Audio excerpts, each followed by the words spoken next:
मैं नहीं जानता अब तक आपने कितने मोटिवेशनल वीडियोस देखे हैं, लेकिन आज का ये वीडियो आपकी जिंदगी की सबसे बड़ी इंस्पिरेशन साबित हो सकता है। क्योंकि आज के इस वीडियो में मैं आपको 4 ऐसी रियल लाइफ सक्सेस स्टोरी सुनाने वाला हूँ जो आपके रोंगटे खड़े कर देंगी। इनके स्ट्रगल के बारे में सुनकर आप एक बात अच्छे से जान जाओगे कि अगर मंजिल तक पहुंचने की ठान ली जाए तो उसके लिए असली जिद और कुछ भी कर गुजरने का पागलपन होता क्या है। So let's start the video. अगर पैर में मोच आ जाए तो मंजिल तो बहुत दूर की बात है, थोड़ी दूर चल पाना भी बहुत मुश्किल हो जाता है।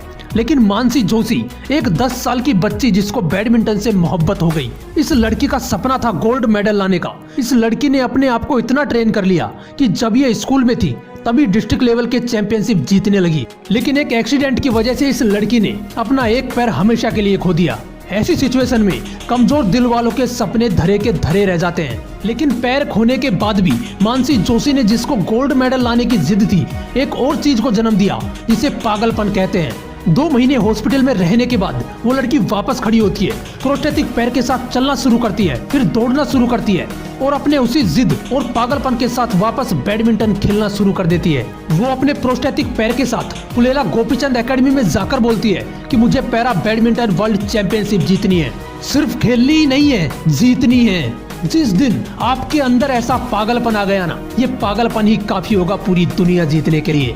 एक पैर कटने के बावजूद भी मानसी जोशी अपने आप को इतना ट्रेन कर लेती है कि 2015, 16, 17, 18 4 सालों तक मेडल्स पर मेडल्स जीतती चली जाती है और 2019 में पैरा बैडमिंटन वर्ल्ड चैंपियनशिप में गोल्ड मेडल लेकर आती है। और वही मानसी जोशी अब तक 26 मेडल जीत चुकी है, जिसमें 7 गोल्ड मेडल भी शामिल है। ऐसी ही एक रोंगटे खड़े कर देने वाली कहानी है बैडमिंटन प्लेयर पीवी सिंधु की। 2017 का फाइनल मैच शायद हर हिंदुस्तानी को याद होगा, जिसमें पीवी सिंधु नोजोमी ओकुहारा से बुरी तरह हार गई थी। पीवी सिंधु मैच तो हार गई, लेकिन उसके अंदर की जिद और उसके पागलपन ने हार नहीं मानी। उसने अपनी प्रैक्टिस को और तेज कर दिया। पुलेला गोपीचंद एकेडमी में प्रैक्टिस करने के बाद पीवी सिंधु रोज 56 किलोमीटर दूर सुचित्रा बैडमिंटन एकेडमी में जाती और श्रीकांत वर्मा से स्ट्रेंथ ट्रेनिंग लेती। वो रोज इतनी खतरनाक ट्रेनिंग करने लगी कि उसके ट्रेनिंग के वीडियो को देखकर ही महिंद्रा ग्रुप के चेयरमैन के रोंगटे खड़े हो गए। उन्होंने कहा कि इतनी खतरनाक ट्रेनिंग मैंने अपनी जिंदगी में नहीं देखी। मैं ये वीडियो देखकर ही थका महसूस कर रहा हूँ। दोस्तों, इस लड़की ने हारने के बाद अपने आप को इतना ट्रेन कर लिया कि 2017 के फाइनल्स में, जिसमें नोजोमी ओकुहारा ने उसे हराया था, इस बार फाइनल्स में उसे बुरी तरह से रौंद डाला और पूरा मैच महज 38 मिनट में समाप्त कर दिया। इसे कहते हैं असली जिद कि साला किसी भी कीमत पर जीतना है तो जीतना है। 766 करोड़ से भी ज्यादा लोग हैं इस दुनिया में, सभी अपनी अपनी दौड़ पूरी करने में लगे हैं। लेकिन जीतता वही है जो दौड़ पूरी करने के लिए नहीं, जीतने के लिए दौड़ता है। 2019 में अचानक से एक नाम चर्चा में आया और देखते ही देखते न्यूज चैनल्स की हेडलाइन बन गया। वो नाम था भारत की रफ्तार हिमा दास का, जिसने 20 दिनों के अंदर 5 गोल्ड मेडल अपने नाम कर लिए थे। आप लोगों को लग रहा होगा ये किसी रईस बाप की बेटी होगी, इसके पास सारी फैसिलिटीज होंगी, लेकिन शायद आपको नहीं पता, हिमा दास असम के एक छोटे से गाँव में रहने वाली एक किसान की बेटी है। और फैसिलिटीज की बात तो ऐसी है कि स्ट्रगल के वक्त जूते नहीं थे इस लड़की के पास।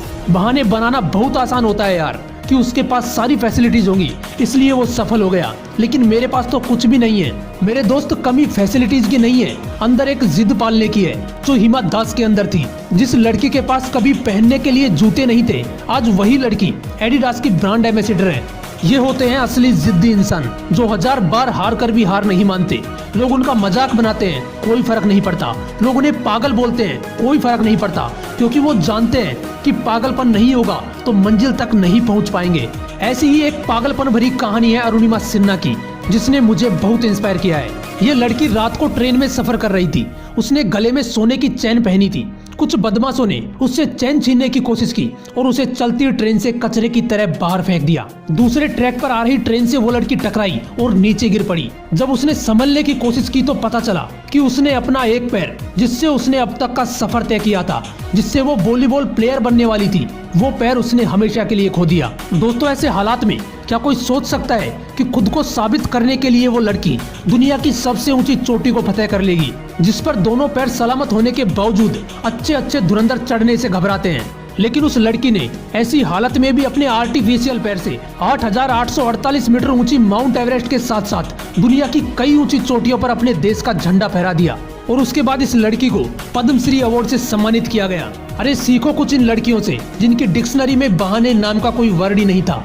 पैर कटने के बाद दुनिया की सबसे ऊंची चोटी फतेह करना, पैरा बैडमिंटन वर्ल्ड चैंपियनशिप में गोल्ड मेडल लेकर आना, बिना किसी फैसिलिटीज के 20 दिनों में 5 गोल्ड मेडल जीतना, ये एक जिद्दी, एक पागल इंसान के ही काम हो सकते हैं। इसलिए अपने अंदर के हुनर को पहचानो, अपना एक लक्ष्य डिसाइड करो और जिद्दी बनो अपने लक्ष्य को प्राप्त करने के लिए।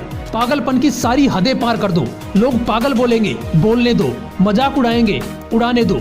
बस मन ही मन उनसे एक बात बोलना कि तुम जिस पागल का मजाक बना रहे हो वो एक दिन बाज की उड़ान उड़ने वाला है। तुमने अपने हिस्से में जमीन लिखी है और वो अपने हिस्से में आसमान लिखने वाला है। बस ऐसा मन ही मन बोलकर वहाँ से निकल जाना एक बहरे की तरह और लगे रहना एक जिद्दी इंसान बनकर। सफलता ज्यादा दूर नहीं होगी। अगर ये लोग कर सकते हैं तो तुम भी कर सकते हो। अगर वीडियो अच्छा लगा तो इसे लाइक करना।